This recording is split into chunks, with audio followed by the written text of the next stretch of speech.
Hello everyone and welcome to this video. Today we're going to be talking about the EasyToys Rabbit Vibrator. So let's get started. So this is the EasyToys Rabbit Vibrator itself. Now this is shown here in the colour black, but it's also available in various different colours as well. Now this comes in also very different styles as well. It features multiple rotation speeds and 12 variable vibration modes and allows you to embed both G-spot and clitoral stimulation at the same time or separately. The choice is up to you. The shaft of the Rabbit Vibrator gives amazing internal sensations, while the vibrating top pleases the clitoris for breathtaking results. Now, this is waterproof as well, so you can enjoy this sensation in the bath or shower. The rotating beads also feel very stimulating. It's made of a soft silicone material, and the top of the shaft is also slightly flexible, and the clitoral stimulator is also slightly flexible along with the bunny ears as well. You require 3 AAA batteries, and batteries are not included.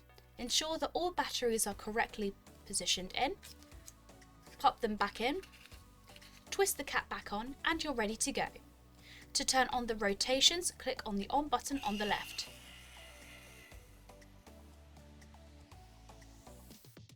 Push on the same button to increase the rotation. You can also click on the RS button and it twists to the other side. Use the off button on the right to decrease the rotation. Use the on-off button at the top to begin the vibrations.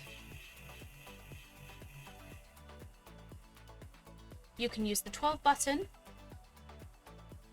to use the different vibration settings.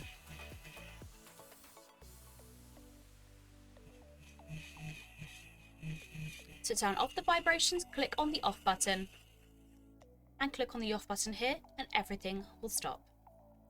When using the Rabbit Vibrator, we would recommend to use a water-based lubricant for extra comfort during use. And of course, make sure to clean the Rabbit Vibrator after every use. And for this, we would recommend to use a toy cleaner and lukewarm water. Alternatively, you can also use a mild antibacterial soap and lukewarm water as well. And that is the EasyToys Rabbit Vibrator. If you have any questions, drop a comment below and we will get back to you as soon as possible. Thank you so much for watching, and we'll see you again next time.